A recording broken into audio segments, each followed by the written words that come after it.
What is going on, guys? Welcome to Greggles TV. This is the SKYWORTH 4K 55-inch UC7500 LED TV. It goes for under 500 bucks. You can't buy it everywhere, but you can buy it some places locally, some places online. I'll link a few down in the description down below if you do want to pick it up. But it is an Android TV, so it's got the Android TV software built into it. And let's do a walkthrough. I'll give you my final impressions, so let's take a look at it. First of all, physically, it is extremely thin. Now, on the edges here anyway. So very, very thin TV. When you get to the back, you can see there is a little bit of a cutout where all the electronics lie. And back there, what you're gonna end up seeing is 3 HDMI ports, an Ethernet port, 2 USBs, coaxial, and a headphone jack. The TV also has an extremely skinny bezel all the way around pretty much. So on the sides and at the top, it's pretty much almost no bezel at all. It's very, very small. At the bottom, you do see a little bit more of a bezel. It has the SKYWORTH branding, but still it's very, very small overall. Here's a closer look at the remote, but this remote's interesting because it's the size of a traditional TV remote or like a DVD remote or something like that. But it has buttons on here to control your Google operating system. On the TV, you have your Google Assistant button, you have dedicated buttons for the Netflix, YouTube, Google Play, and Prime Video apps. You also have home, a back button, exit, menu, and then you have your directional keys. So it's a little mixture of Google TV and a regular traditional remote. I do personally wish it was a little bit smaller. It's pretty large, but whatever, you're not going to lose it. The other nice thing is you do not have to directly point the remote at the TV. I'm going to turn it over here just to show you, and you can see the TV moving. Some TV remotes you have to point it directly. It's not like that. You can point it any which way you want and it works still. So let's take a quick look through the interface up here. So at the top you have search. You can do your Google searches, control your Google smart home, ask it questions. What was the score of the Red Sox game? Ask it, trivia or weather stuff. The Red Sox played the Blue Jays. The final score was 7-4 Red Sox. So you got that. Again, you could also turn on and off your lights or whatever it may be. I'll show you that. Office lights off.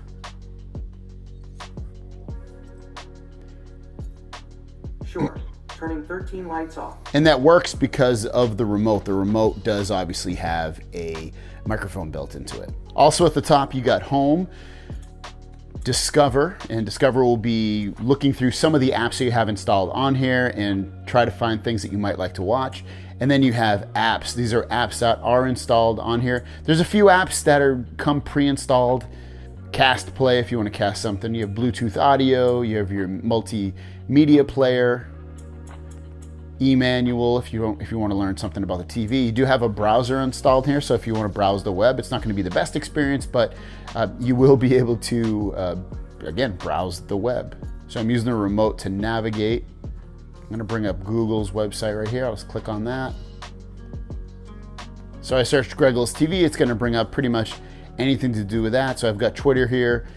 Twitter's notorious usually for wanting you to go into the app, but we'll just click on it to see if it brings it up for me or not, because it's bringing up the mobile side on here. And taking a little bit long.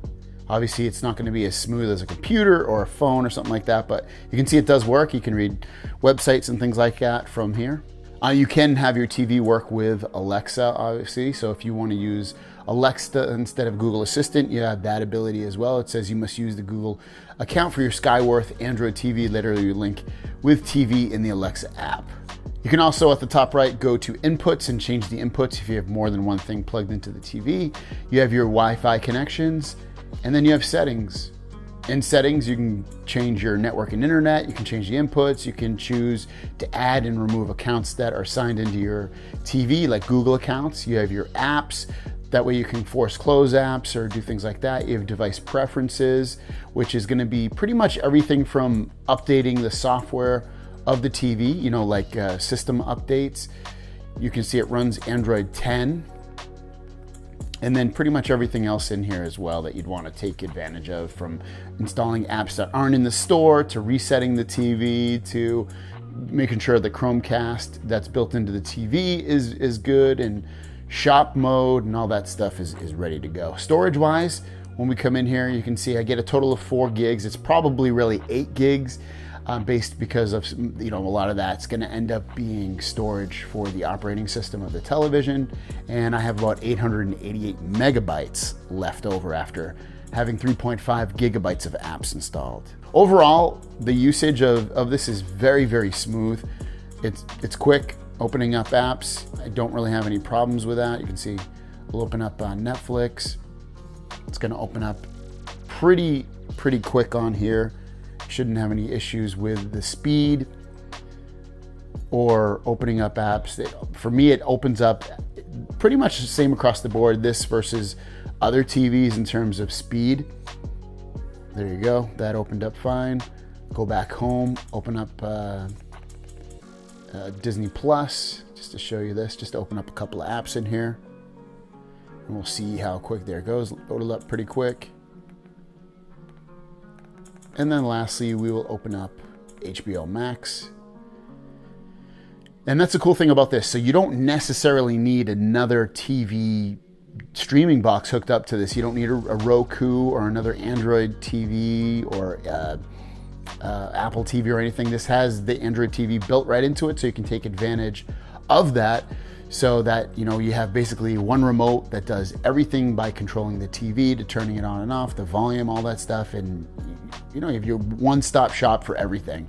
Now, one thing I will mention about this is that I have had some issues software-wise with this, meaning that certain apps have, like Netflix, it's mostly like Netflix and Hulu have given me some issues with, like, they either would just force close or they would have trouble loading up the video. And it's not because I have bad internet. It's not because I have really anything wrong with my end. It's really the software for the apps. The apps, sometimes I would need to either restart the TV and it would work fine, or force close the app in settings, and again, it would work fine as well. But other than that, everything pretty much works really, really well for the most part.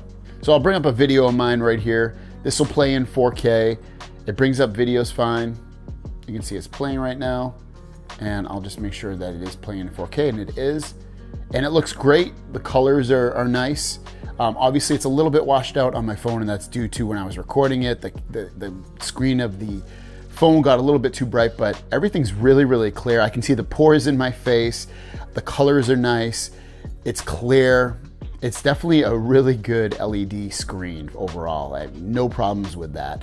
And then also the angles of this TV look really, really good as well. So like if you're watching it at an angle, you'll walk away impressed with that. So overall, the quality of the display, I'd give it it's definitely not as good as my LG OLED TV, but that's also double, triple the price of this TV. And I think for an LED TV, you're gonna walk away, again, very, very happy with the quality of this. So obviously you have the Google Play installed on here. That's why you have Google TV. So you can download more apps, and it has pretty much any app that you would want for entertainment, as well as some games on here as well. I'm not a big game person, but maybe you are. You could play Stadia on here and stream high quality PC type games up to 4K 60 on here. You got Pac-Man, you have Red Ball. You can play these games with just your TV remote. You don't have to use a gaming controller, but you could hook up a gaming controller because the TV does have Bluetooth built into it. Next, I'm gonna blur out the screen just because I'm playing this off of video, but the music is safe for me to play, but still, that's why the video is blurred up. But I want you to hear the speakers, the quality of the speakers. I think you're gonna walk away pretty impressed by them. Why do I lose all my control?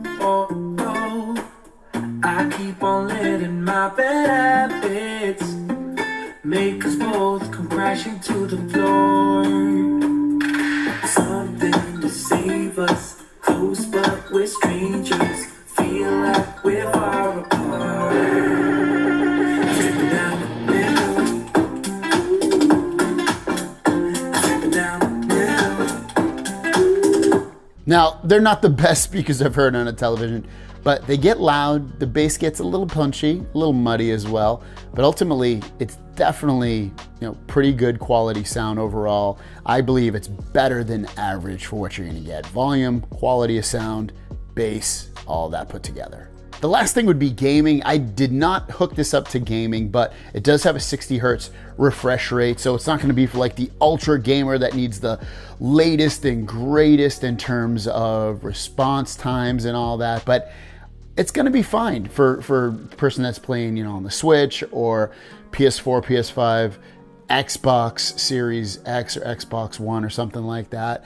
You'll be plenty fine with playing games on this. It's not gonna be bad, so I wouldn't worry about that. It's not the gamer's TV, but you'll definitely be able to play video games on here up to 4K. It has HDR 10, so overall you're going to get a good quality display. And then, like I mentioned earlier, also you can also game with Stadia. Just get a Stadia controller or a Bluetooth controller, sign up for Stadia on here, and you can take advantage of really high quality games directly on this TV. So overall, for the SKYWORTH UC7500 TV, I would definitely give it a buy. Here's the reasons why. Android TV, even though it's not perfect, it does have a little bit of bugs with some of the apps.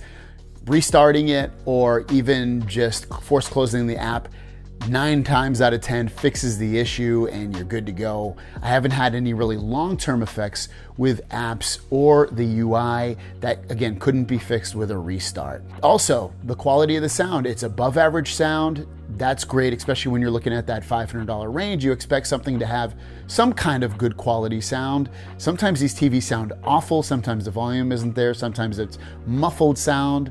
I walk away pretty impressed for the price that it's sitting at. The display, which I think is its strongest part of this, is very good quality. You're getting a nice bright display, good from all viewing angles. It is an LED TV. It's not an OLED or it's not a QLED, so it might not be the brightest that you'll ever see. It might not be the best you'll ever see, but I think for under 500 bucks, it totally competes and beats a lot of TVs that are in that same range as this TV. The remote, easy to use, easy to figure out, very responsive. The remote and the software are all very responsive and fast. So I walk away impressed with this. I do wish it was smaller though. So if you want to pick up this TV, I'll link it down below. Again, you can't buy it everywhere at the time of making this video, but as more spots become available to buy it online, I will link those in the description down below. Thanks for watching, guys. We'll see you down the road. Peace.